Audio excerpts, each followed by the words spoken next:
Hello, and welcome back to Beating a Dead Horse. As always, I'm your host, Sean McKinda. And I'm your host, Jackson Keller. And after a brief hiatus last week, we are back, we are complete, and we are ready to bring it all back together. We talked about space last time you had us, and this time we're going to take that space and bring it to Earth, because we're going to talk about the 1987 version of Predator, which is... If you listen to the Alien episode, I guarantee I've talked about this.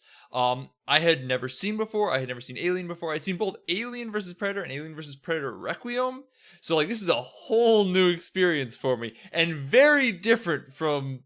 Well, Alien's very different from those movies. Predator's not that different. Predator... It's pretty similar. I remember people getting up in arms over in AVP1, the Predators teaming up with the humans to fight the aliens, but it's not that much of a stretch given the type of movie that this is, I think. Yeah, I mean, AVPR is a weird concept to begin with, especially because Alien is, high concept, very well crafted, excellent tension, well made, all sorts of I can heap on praises on it. I absolutely adored that movie. Predator is 20 minutes of American exceptionalism that just kind of is there, and then an hour of well made but very stupid, it's not Alien movie in that it's an alien, but not in that it's the alien. This is gonna be fucking confusing again. God damn it. When I was a child, my dear mother, who was a big fan of the Alien franchise, took me to see the original Alien vs. Predator because it was PG-13 and it wouldn't traumatize me. And that was my first exposure to either of these creatures. And when I was talking to her after the movie, I got super excited and was talking about how cool the Predators were and how the Predators went and put the face huggers on the people and burst out of their chests and they climbed to the walls, and I just love the Predators so much. And my mom stopped me and she was all like, "Those were the aliens, you fool." And I'm like, and I'm sitting there thinking about it, and I'm like, but he looks kind of like a dinosaur bug. That's like an animal. He's like a predator. He eats people. That's a predator. And she's like, no, because the other predators are the hunters. But then I was like, but they have helmets and spaceships and stuff. They're clearly aliens. They couldn't be more aliens. Those are the aliens. And she's like, you're just wrong, kid. And so thus began a lifetime of shame for disappointing my mother with my sci-fi names. No, yes, it is going to be very confusing. And we are probably going to be talking about Alien quite a bit, because even though Alien vs. Predator is a pretty arbitrary corporate influence decision based on an Easter egg in a not very good Predator sequel, most people say it's not very good. I haven't seen it in forever. But, there's surprisingly a lot to contrast. I'd go so far as to call Predator the anti-alien. And yeah, I pretty much agree with Sean's assessment. And the other thing I will say is that the movie is still fun to watch, but it's definitely dated in a couple of ways. It's the most 80s thing ever. It's peak, when people talk about the 80s action film, this is what they're talking about. And that, I mean, it's there's a reason that a lot of the iconic Arnold quotes come from this, and a lot of the moments that so many of them. Holy shit. Yeah, this is one of those movies that's been memed and quoted to death, to an extent that I hadn't realized. Yeah, because I was always a bigger fan of the aliens in that equation, and was always more into them, growing up. I sought out the Alien movies after watching that, and then when I watched Predator, because my mom was less into it, I saw it later, I was like, oh, that was pretty cool, but wasn't all that enthralled. I had much more fun with it this time, because I didn't take it as seriously as I did when I was a kid, and it was great. It was a blast. Yeah, if you don't take it seriously, this movie is a surprising amount of fun to watch. I am going to put a huge caveat on that, though, just because if you are listening to this and you're like, I'm going to go watch it, the first 5 minutes are, like, just super deeply problematic. So, like, power through that, and you should be all right. Like, it just turns into, like, generic 80s, every trope that you can think of. There's a woman, and she's there to be a woman, and, like, they make jokes about vaginas, and like that's that's the joke. And so, like, if you get past those first 5 minutes, you can have a good time with the movie. But like those first 5 minutes, woof, are they rough? And in fact, the person making those vagina blokes jokes, vagina blokes, is famed director Shane Black, who has taken up the mantle and gotten into some sex trouble himself. So very weird to watch this movie this week. Yeah. In case it's not clear, the intention is to watch the new Predator and talk about that next week. But depending on what ends up happening, we might be doing AVP next week. So I guess a little bit of a preview. Like, we normally say this for the end, but, we're going to talk about it a little bit ahead of time because we don't know what we're doing next week. So it might be AVP, it might be AVPR, it might be Predator. It'll be one of those, pretty much entirely dependent on how boring the Predator is, and if the Rotten Tomatoes scores are any indication, it's not looking good. I will say, Scott Wampler is like a guy I really trust when it comes to reviews. Said it was kind of a wild ride, and like if you can just sit back and enjoy it, it's pretty fun, despite being a total mess. So we'll see where it goes with this. Is basically what we're saying. So I guess brush up on your Aliens and Predators before next week. Go watch our Alien episode. Give us them views. It's a great episode. Mm-hmm, that is true. But yeah, is there, before we dive into what literal fucking spoilers there can be for this movie, because hey, you know what? You already know how it goes. Is there anything you want to cover before we jump into that? Nah, we can just go for it. All right, cool. The first 20 minutes, spoilers, are just fucking American exceptionalism, and it makes no goddamn sense with the rest of the movie, and I want to talk about this because it's so confusing. It's insane. See, I think it makes perfect sense with the rest of the movie. I think the, super problematic part, which, to be clear, the most glaring thing in the whole movie is when the redneck whiskey-drinking cowboy guy calls all of his comrades a bunch of the F word. No, not that one. And so then, want to talk about death when that guy gets a hole blown in his chest, like he just got fucking piccoloed. It was...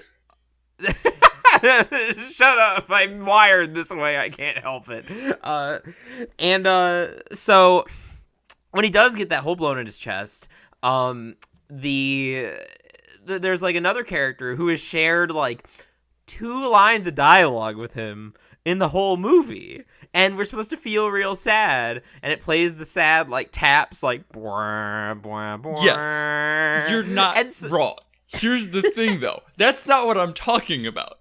I'm talking about the 10-20 minutes of just Spetsnaz operation where they go in and wipe out just a crowd of people in trying to save hostages, which they are just indiscriminately slaughtering people. But that whole section, they're oh, it was a ruse. We're here to get you to take this woman out of here or some shit like that. It doesn't matter because they bring them in there, kill everyone, and then move on. The idea is clearly supposed to be that, this will show that they are, in fact, the best. But we've been assured that they are the best multiple times at this point. We don't need to see it. We get it. We understand. And then it just transitions. So I think that that moment, in addition to just being, I was a little worried at the beginning of the movie, in addition to from all the, over-the-top, military broing. That action scene at first. I love the set piece of Arnold tossing the car bomb. I thought that was pretty great. Yeah. But after that, that whole scene just kind of devolves into rapid cuts of people falling, and I wasn't feeling great about the action. It's great. It's so generic. It's I'm oh props, no. Though, there wasn't a Wilhelm scream in it. I guess that's true. I didn't think about it that way. I'm pretty.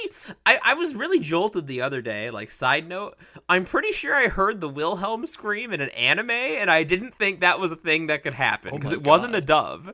And so that kind of blew me away. But no. So I think that the point of this scene, and to clarify, like, there are much better sequences later in the film, so it does improve in terms of like the choreography, the staging, the action, all that stuff.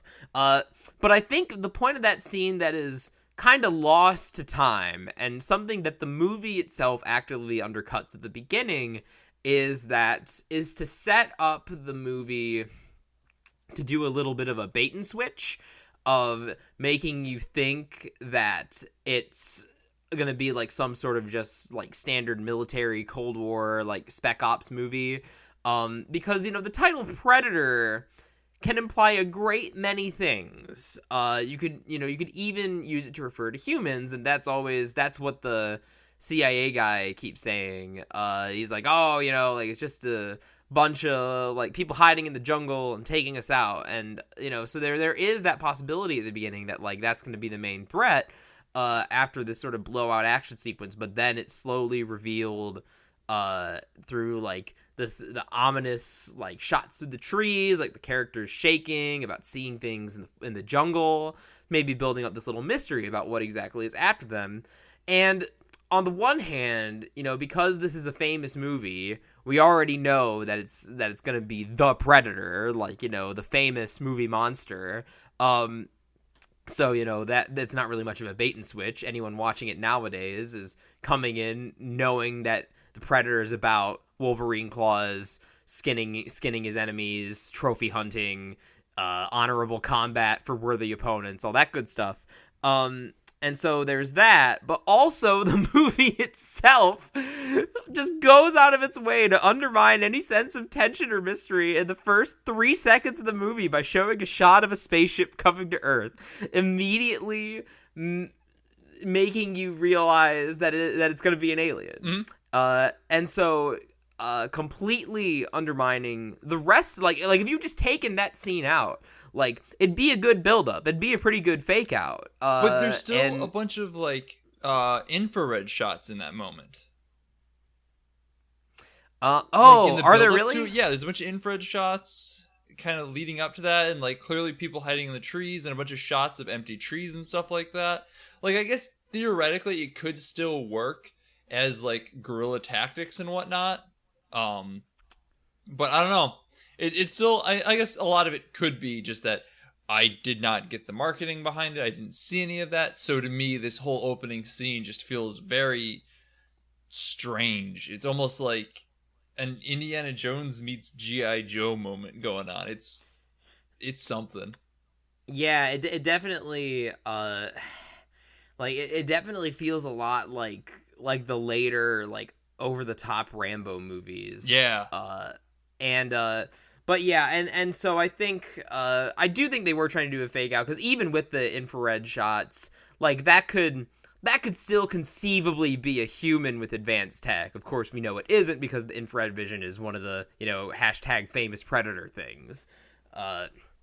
So follow the story with hashtag famous Predator things. That's totally a trending topic right now. Nice work. I checked it. I checked it out. I looked at that hashtag, the most vibrant hashtag. President Donald Trump, the president of the United States himself, was commenting on how the North Koreans keep using tactics from the movie Predator. Sad. And that's Twitter. That's all Twitter is a Donald Trump land. Anyway, I can confirm. Anyway, yeah, so as far as like the beginning of the movie otherwise, with like just the 20 minutes of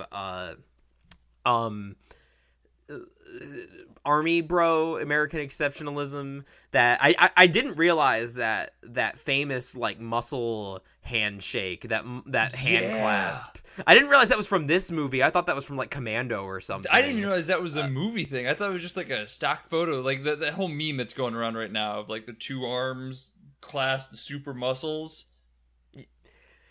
Yeah, and so like I knew it was from a Arnold movie, I just didn't think it was this one. And so I kind of like got taken out of the moment Oh, when it yeah. happened.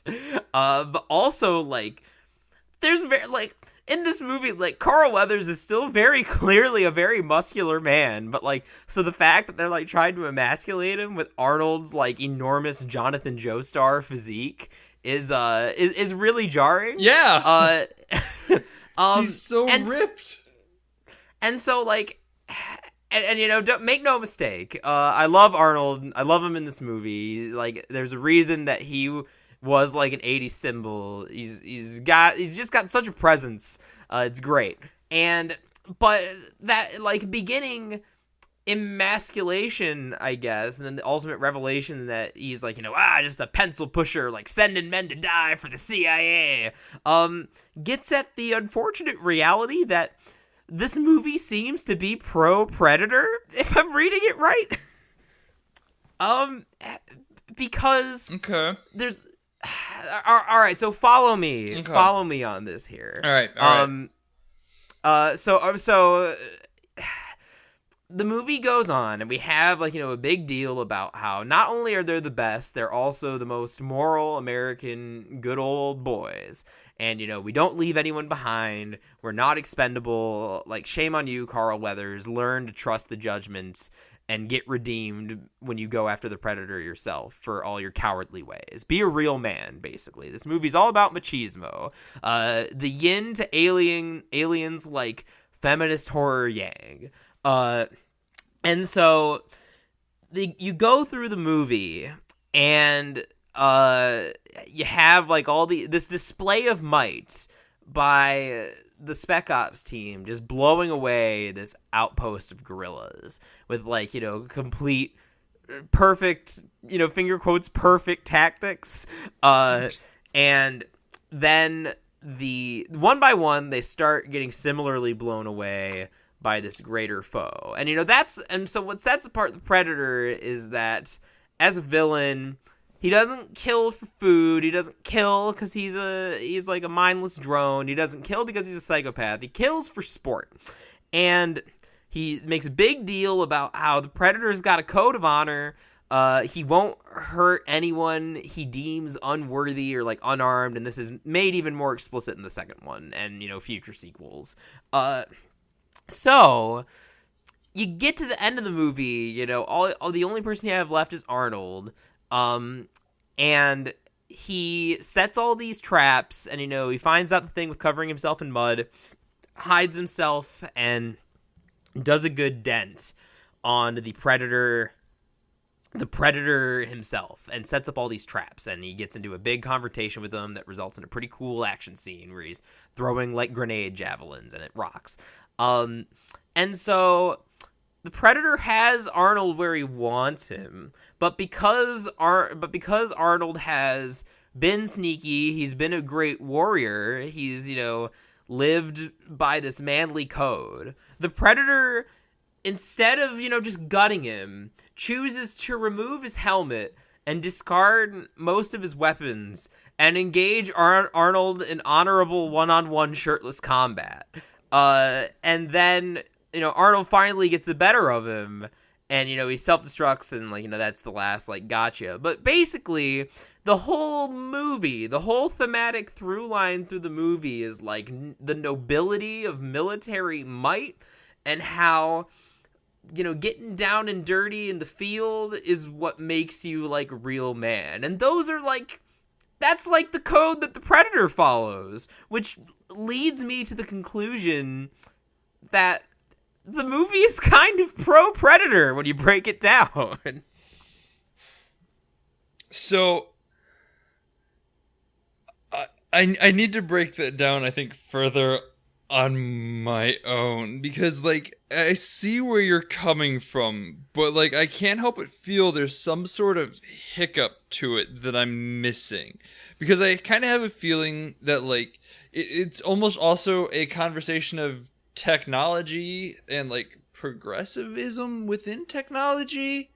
So I think what it really boils down to, and I'm gonna just be honest here, I don't think this fucking movie really has a theme. I think they just wanted to make Arnold punch a fucking alien.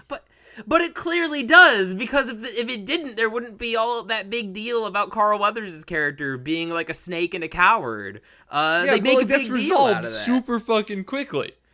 It's really not. Like, he's the last character to die, and that's his big moment. Well, no, he's not the last character to die. The tracker is. The tracker. Yeah, he stops on the bridge. Well, right. Well, but that too, like there's that running motif of like he strips down and is like, all right, like I'm not afraid of you, I'm gonna face you in like honorable combat. And so he's not the last person to die, but he's part of that climax. Like immediately following that is Arnold in the mud. And well, I think really it's not so much in that case a matter of it being like the Predator is right because he's honorable. I think it just becomes a mutual understanding in like combat is the universal language, and if you're being honorable, I will be honorable in return. I will play by your field. Well, sure. So I mean, maybe saying that the movie is pro Predator is a little much. But it's definitely pro. That, like, machismo. Oh, absolutely, that, like, yeah. absolutely. Yeah. I just think that, like, and by I mean, like, the lack of theme, it basically, as soon as Carl Weathers dies, theme is out the window. It's just a final showdown. Act 3 doesn't have much theme to it. It's just, hey, bro, punch face, see who passes out first. I mean, yeah, but I don't know. I think there's a lot in that specific decision to make the Predator cast aside his weapons and engage in a shirtless fist fight. I feel like... See, that's just... Okay, look, if you want to make Dragon Ball Z comparisons, that's just basically, you got Goku, like, sensu beaning the fucking cell before they fucking punch face again. That's just leveling the playing field. That's actually really important to Goku's character. Dragon Ball Z does have themes, and that scene is, like... The whole Cell games is, like, the like cornerstone of that. It's the most like thematically right. But what's the theme in that part moment? Of the series. Where he gives Cell the sensu beat. Yeah. I mean, obviously it's a character beat, but like, how does that apply to theme? Well, it's a character beat because it sets up the contrast between him and Gohan, right? Where and so like that feeds into like the ultimate theme because Gohan ends up like surpassing his father, and like Goku sacrifices himself in the next generation, who's like not as obsessed with like this fighting and like only like fights like protect people. Like it's setting up all that like that longer arc, the Goku's decision to do something stupid, and it's treated like something stupid. But like what I'm saying here more than anything is it just it feels much more of like an understanding between warriors, like an agreement that we are at this point equals. We will finish each other as equals. It doesn't feel as like thematically tied into the Predator was correct or anything like that. It just much more feels like we have fought so long, I respect you as an opponent type of deal. Well, I mean that's true. But I think like I'm gonna go all like death of the author here. That even if the moment wasn't meant or like planned to like feed into that larger motif, and I do think it does, but even if it didn't, I think it still fits, it tracks well with that narrative. And I think and again, saying it's pro Predator is maybe a little extreme, but I do think that like there's a reason that in the first AVP movie the Predators end up being the good guys, and that's like sort of established here. That sort of establishes like the Predator, maybe if it's not pro Predator, like the Predator isn't all bad because it has a sense of honor and duty and respect, and those are some of its positive characteristics, whereas like the alien is just like a nightmare creature, and that's why the honorable Predator must team up with and do all this stuff. Right, hang on. I've totally lost track of argument. What exactly are we arguing here?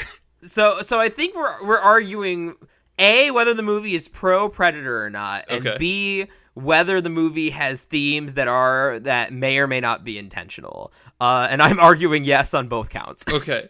I will agree with you that the movie does paint the Predator in a more honorable light, just given that he is essentially a hunter in that regard. but not really until the end does he get that honor. I don't know that Predator at the end would be considered, I mean, obviously we're not going to go as far as to say in a favorable light, but like, I don't know, I think it's just kind of tricky, because I'm kind of agreeing with you, but at the same time, it just, I don't think that,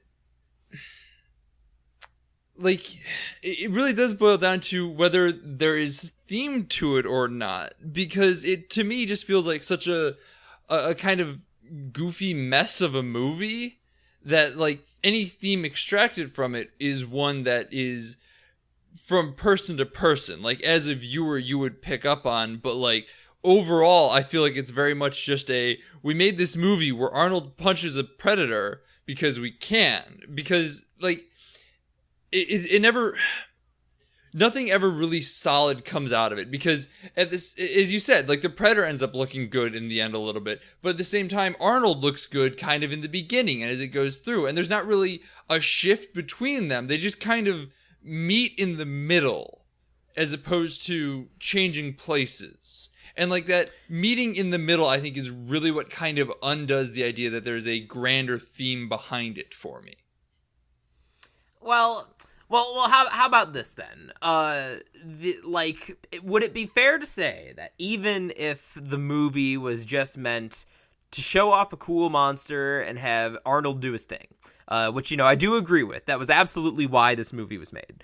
But would it be fair to say that the movie, through these sequences, through these particular plot choices, represents maybe the values, if not of, like, either the director or its time that would be going along with it? Because, this would have been, yeah. Yeah. No, I think you're right in that regard, absolutely. Yeah, because that's mostly what I mean by theme, and that's what I think makes it an interesting, a kind of interesting cultural artifact, and it gives me a little bit of a new perspective on Die Hard, because I'd watched some 80s movies, but not like that many, and so when I watched Die Hard, I only kind of saw another 80s action movie. And indeed, Die Hard by today's standards still looks very, like macho and stuff. But compared to this, which is like really testosterone fueled and really all about like that manly warrior's understanding, I can kind of see what everyone like says about Die Hard being like John McClane, a little more relatable and stuff at this point. I get that a little more now after getting a face full of Arnold for 100 and however many minutes. Yeah. Wow, I really feel like we kind of like front loaded this episode quite a bit. Like, I feel like we've basically hit our big points already. You're not wrong, because that was my big point, and I guess it came out kind of naturally, just because, again, I think that the fact that we have big dumb cowboy dude that we're supposed to feel deeply sad for, supposed to pull at our little, have a little manly cry over it, shed a single tear while we salute.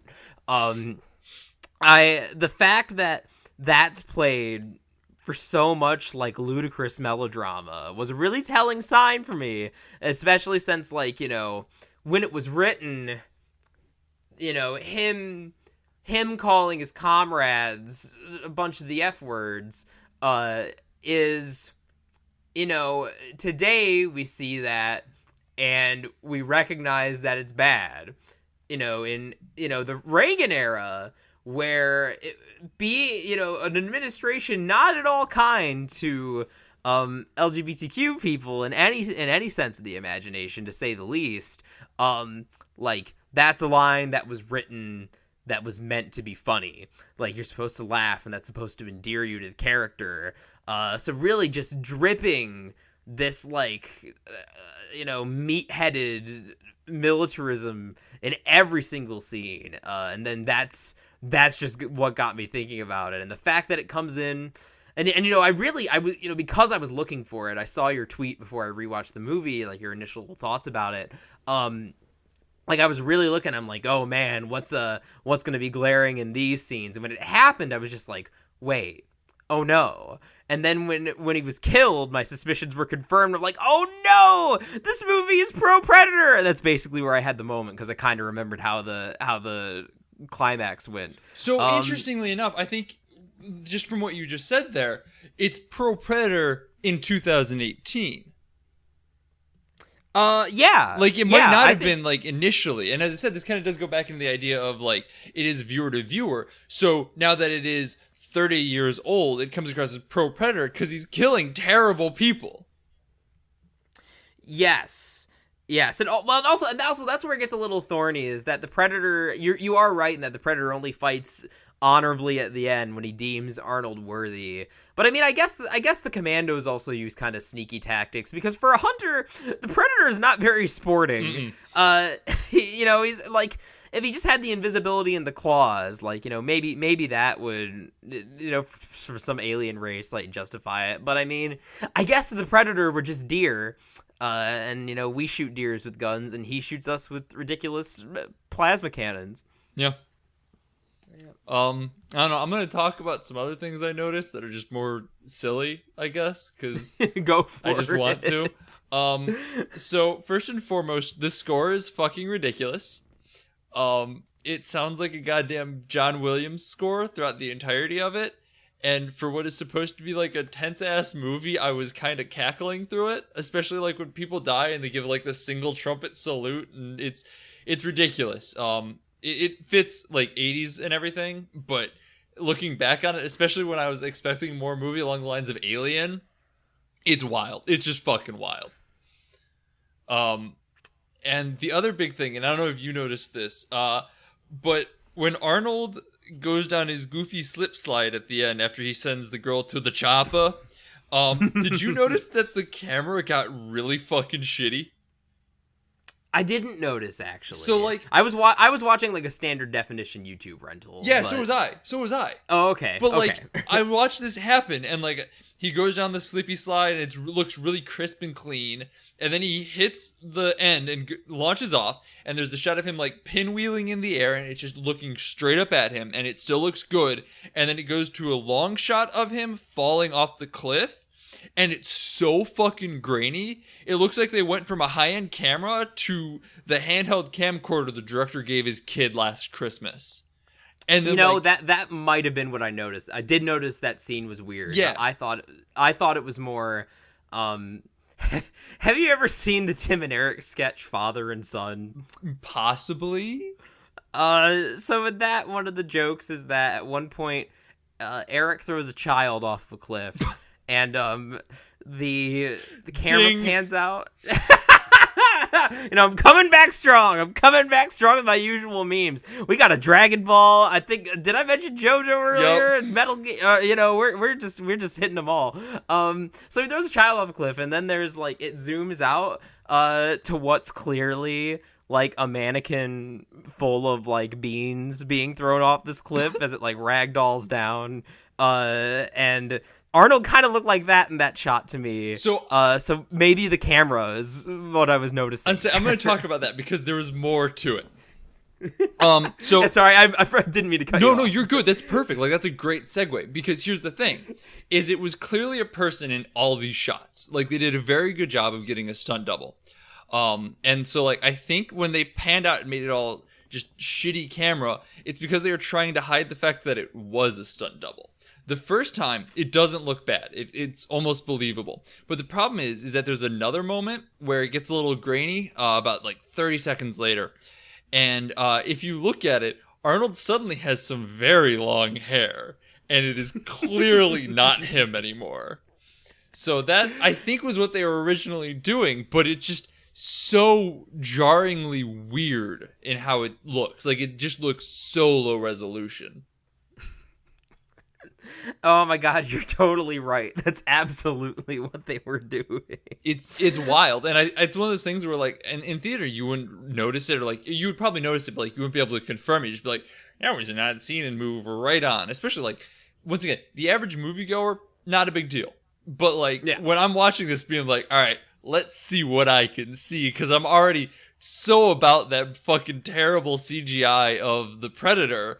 Like, no shame back then, I'm sure it looked great, but now it just looks awful. And like, I'm already all about this. I'm like, ooh, yeah, let's see what other like low budget things they went with. And like when I saw that, I'm like, ooh, that is so bad. And there's a stunt double. Oh, perfect. So I was pretty thrilled watching that moment. Well, I'm glad, because I didn't think about it as much. I did have a little chuckle because it reminded me of a Tim and Eric sketch. But then I just like at that point I was in full like, all right, like, is this movie pro Predator? Is this what's happening? Like, is this truly the anti-alien? Already just full in on your theory of, yes, we got it. That's what it is. It's pro Predator. Got my corkboard set up, stringing the note cards together, formulating my vast conspiracy. This movie was way ahead of its time. You see, it actually recognized that the LGBTQ would gain a larger and larger favor, and so, like, it was playing into that. Like, this movie in 2018 is gonna blow some fucking podcaster's mind. And yeah, I know what a podcast is in 1987, because you know what? I'm woke, boys. They're playing some 5D chess, the filmmakers of Predator. They're, dare I say that with this information, Predator becomes a better film than Citizen Kane. Okay. That's it's a bold statement, but I think I think that's accurate. And by that I mean we're totally fucking wrong. This movie's trash. Delightful trash. Oh yeah, it's great. It's a lot of fun to watch. It's just absolute garbage. Oh, you want to wrap it up? Yeah. I really did just let out all of my thoughts in one vast stream of consciousness. So we had a solid argument there for a little bit, and like, we had it going. We just went way too early. Like we didn't. It was totally accidental, but like there was no build up. We're back and we're flipping the fucking podcast style. So there you go. There may not have been any build up to that argument, but there was plenty of build up in Predator with lots of tense shots of the jungle that fucking didn't include the CGI goof. And someone wised up. So cool. The movie was pretty cool. I enjoyed it now more. It was pretty cool, except not in the jungle because it's a heat wave. Because that's another hashtag just Predator things. I'm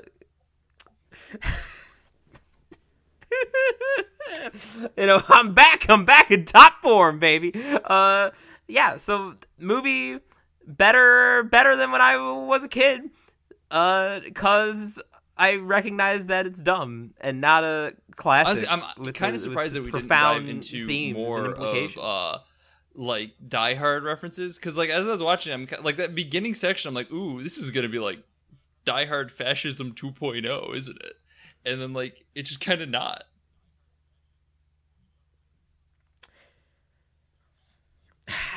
It's definitely fascism light compared to Die Hard's the police are always right, respect the boys in blue. So really, that's the paradox, is that like Die Hard, despite going out of its way to be less of like a macho muscle fest, is like possibly the most fascist film I've ever seen. Whereas this is only like fascism, toxic masculinity light. It's not as explicit because they didn't put as much thought. Ironically, it politically it ends up being less gross than Die Hard, only because they didn't put as much thought into the writing as they did in Die Hard. I think I'm good.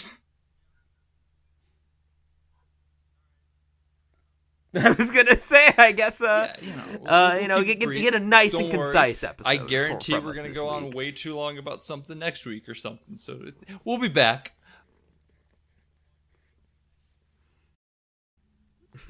Anyway, I've been Sean McKinda. You can find me on Twitter at Sean_McKinda, where I have a tweet about owning Kevin James, and I'm proud of it. And yeah, that's basically my crowning achievement for like the past 3 years.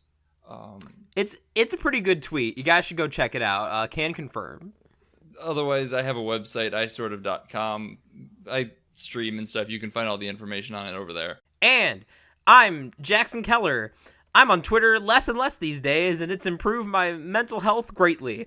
But you can find me over on Twitter at Jackson J. Keller. I do look at all my notifications, so if you have any comments for me and want to shower me with praise for brilliantly deducing this film's pro-predator tendencies, I'll be more than happy. And including Dragon Ball, JoJo, The Hatred of Children, Tim and Eric is a new one, but one that probably will show up more. Yeah, you're not wrong about that. The only one, we didn't really get Metal Gear this time, except to refer to the fact that I do refer to Metal Gear a lot. So I don't know if that really counts. We're getting a little too meta with our memes here. I was gonna say, you're gonna have to, like, your bingo sheet I think is gonna be a little bit more loosey-goosey this week, so...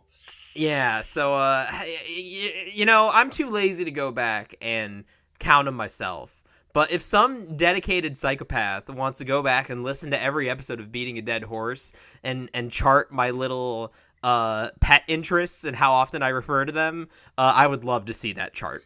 And see the growth from when we didn't talk about anything pet interesty and to just like, hey, you want to compare Predator to Dragon Ball Z? Let's argue about that for 10 minutes. To be fair, you brought that one. Oh, no, that was me. I am not ashamed of that one. Although, to be equally fair, I already beat you to the punch by saying that the redneck got piccoloed. So yeah, you set the idea in motion. Let's leave it at that. I've committed Inception on Sean. He can only see Goku things now. If you want to yell at us as a podcast, which I don't blame you for after that, it's at BADH_cast on Twitter. Go for it. Share your bingo cards with us. As always, thanks to Lords of the Highway for the use of our theme song. It's Suicide Alternate Take off the album High Octane Low Expectations. And super special thanks to 25yearslatersite.com for putting up with this. I don't know why you guys are, but we appreciate it. Yeah, go check them out. They're a bunch of great people, a bunch of awesome articles and writing. We keep it light. There's a lot of smart people writing a lot of smart things about film, and then they trot us out, the court jesters of the 25 Years Later castle, to dance for a week. Oh man, that was a really good article about David Lynch and like how it all relates together. Let's go see what Beating a Dead Horse is. Oh my god. Yeah, and as I said, we'll be back next week with something Predator related. I don't know what yet, so get ready for that. It'll be a mystery, an exciting mystery, unlike the identity of the Predator, which is revealed in the first 3 seconds. Bye.